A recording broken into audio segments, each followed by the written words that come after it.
Good morning, good afternoon, good evening, ladies and gentlemen. Welcome to another edition of GNN.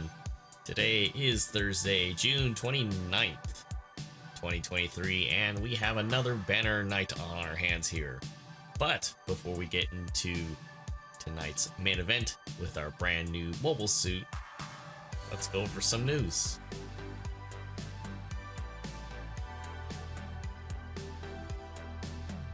Alright folks, it looks like the pre-5th anniversary festival for Gundam Battle Operation 2 has begun, starting from the 28th, which is technically yesterday, all the way down to two different parts as it's being broken down. So the first part is ending on July 12th, and then they're starting up the second half after Banner, I believe. That's a thing to be told. And we'll end on the 26th. So we'll probably get some big reveals going on, but leading in, we have a new focus. We have the locus of the Federation's White Devil event starting today, and we'll get into that shortly. But as revealed with Tuesday's trailer, we do have the RX-93FF Nu Gundam, the 4-star 700 cost raid, finally in Gundam Battle Operation 2, as well as a step-up supply drop notice for this as well. We do have some changes to the premium login bonuses. So, in addition to that, we have the Gundam Statue level 2 being added to the recycle ticket, plus the Fukuoka, butchering that, I'm sorry, version of the Amrobe emblem being added. Sadly, it's not the white emblems yet. I'm still waiting, so I do believe those will probably be, whenever that time comes, the high noon. Anyways, we do have some changes coming to the DP exchange counter, with the Zeta plus C1 level 3 being added, as well as the level 1 and level 2 Jetta.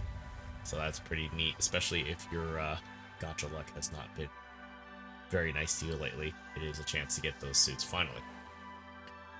We do have an update for the Clan Match mobile suit now, with the 300 coming up, I believe, this weekend, albeit an AX, by the way.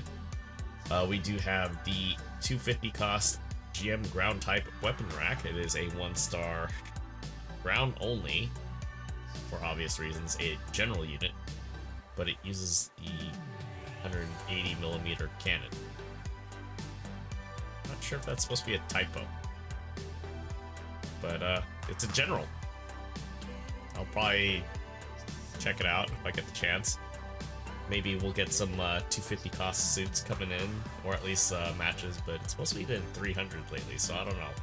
Might be a little adventurous. Since it's 1-star, it might be easy to full tune that and throw some parts on there as well, so we'll see. Anyways, on to our main event. Alright folks, we've stepped ahead and jumped straight into the stepped up guaranteed process here. It's actually 7 steps, which isn't too bad, because at least you get the chance of a half off here to get the chance to get this wonderful suit. But we do have the optional new bazooka, which is specific to that suit. Sadly, if you own both weapons for the regular new, these are not interchangeable, which kind of sucks, but gives you options. So it's pretty neat.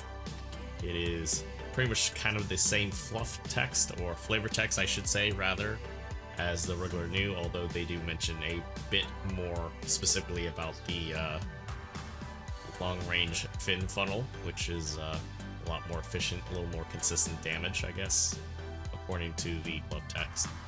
And then jumping into the multi-step, you do get the chance to get some 4-star materials, which include mechanic tickets and things to unlock the Step 5 and Step 6 process.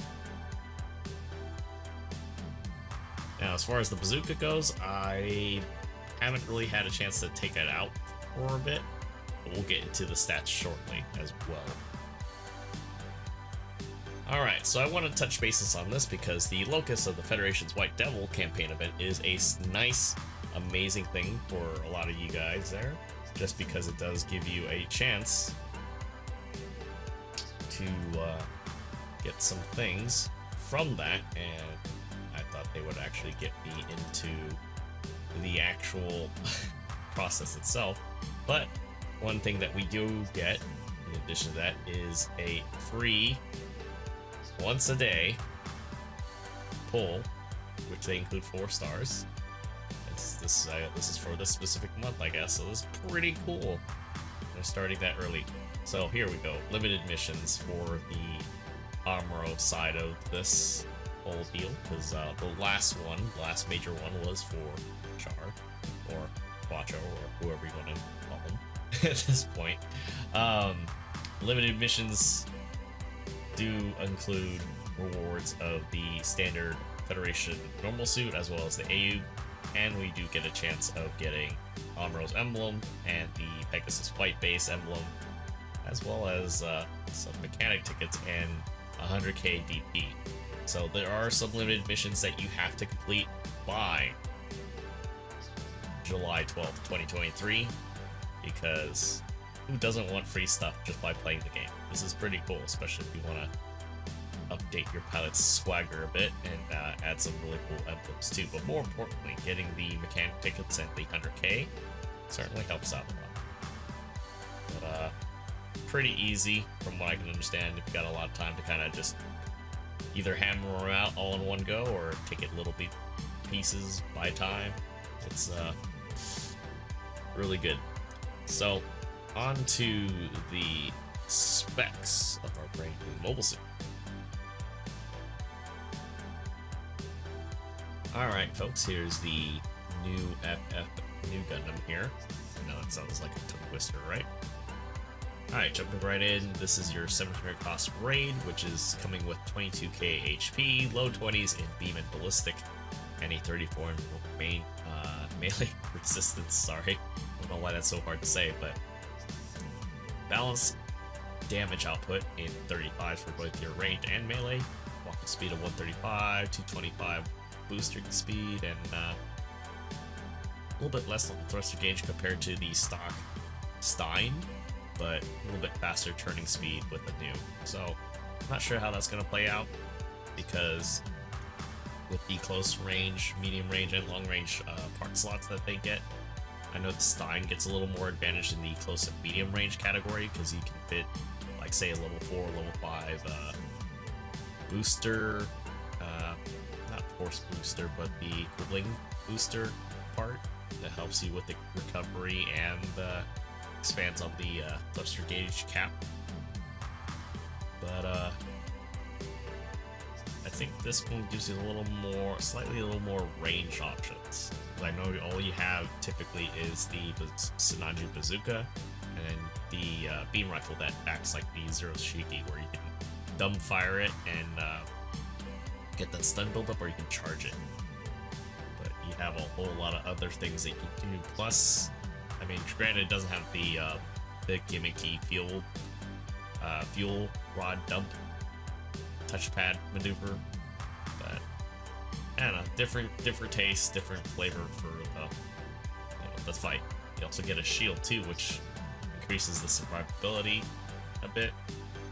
So jumping into the beam rifle of things, this version of the new has a little more power, same heat rate, less range for that, and then it also doesn't have that 0.8 cooldown time. You're looking at a full second with a flat 2-second charge time, which is pretty crazy considering that the overheat's slightly a little slower too. It's 20 versus the 18 of the stock regular new, the general new, I should say. Jumping into the primary melee, we have a 3k swing, 2-second swing time between swings, so it's gonna recover fairly quick compared to the regular mainstay in 700, or even lower than that if you want to consider all the generals that it's going to be getting chased by. Also has a 2-second charge time for its heavy, which is crazy, so we can see a lot of people using that. The Vulcans that this suit comes with is nothing super remarkable, but let's say decent damage output, 16 rounds in the mag, more capacity. Definitely suggests that it's going to be that 5% stun buildup value, so not super fast rate of fire, but not super slow either, so kind of somewhere in the middle there with the 13-second reload time, so use wisely. Got your standard shield beam cannon, a little more forgiving heat rate. Most things that are like the Shikana beam weapon for the Pale Rider Cavalry, that one's sitting at 90 with about the same amount of damage output. This one's only 350 meters, 18-second cooldown time with a 5-second cooldown between shots, which could work. I don't know how much of a difference that'll be, but it could work. We also got the long-range fin funnels for the launching phase of that. 1,000 power output, 28-second heat rate, which is, let me try to vaguely do the math. Maybe that's good enough for a 3-shot burst. I don't know if it does 4. Hard to tell considering that the trailer that they had for both what we got on release and what they revealed in Tuesday's trailer. It does shoot at least 3 times minimum. I don't know if it goes more. Hard to tell, but a 4th shot would make that overheat instantly, which they've done with a lot of suits. I don't know if they did that a lot of suits. I know they did that recently. I think mainly with like something like the Gundam Mark IV. Anyways, the 18-second overheat's gonna be a little rough. You also got the rapid fire one, which I'm guessing it's another burst weapon. 1800 base with 35% heat rate. I'm guessing per shot, so yeah, 2 shots. 1 second cooldown time, 22-second overheat, which is pretty nasty, and then 5.5 seconds to charge shot. Jumping into the classic shield mounted missiles, 700 damage output, 4 shots with 300 effective return range, 12-second cooldown time. So you're probably gonna run this a lot more than the regular stun. Not a hard stun, by the way. Sorry, I don't know why I say that. I'm just so used to all of my dedicated stuff. They're basically stuns. So this will be, I'm guessing, pretty reliable for stun buildup or free damage that one might tie for your teammates. So that's pretty nice. 6k on the shield. It's not bad. A little bit better than the level 1 Hazel. So I really can't complain. Jumping into the lovely shopping list of new FF. Got some of your usual fixings. Assault booster. This one's at level 3, so you get that reduction in charge time and boosting jump speed. And the other facets that come with that level 3 rating. Sorry, I'm not going to try to read that thing. 2 swings. It's not going to be a 3-swing raid, which is, I'm not truly disappointed, but I wouldn't be surprised if it came with it. So I guess they're sticking to that new formula. And back level 2, you also get the extra benefit that it's got space, what's the word? Compatibility, so that might have a bearing on that. Maneuver armor level 3, because, well, this is 700 cross, so I have to up the ante a bit. Force injector 3, which helps with the first gauge consumption. As always, started with some of the older suits. This too also has the shield break stance mastery. Heavy tack, 3 rolls, I think. Could be wrong on that. You do have anti-blast, which is really nice. It's almost like a staple for raids. Flight control 2, psycho move weapon buffer level 4. So if you're not using your psycho move weapon or whatnot, or is it selected? It says boosts a lot of the damage input. So pretty nice. You also get psycho frame resonance and a nice special counter. And then actually, what's funny is you get the counter boost. So if you make a counter, it temporarily increases your attack power, defense, and mobility. That's pretty crazy.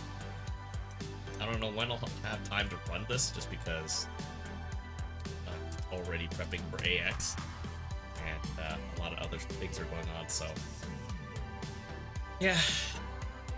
I'm hoping to get some better quality time with this.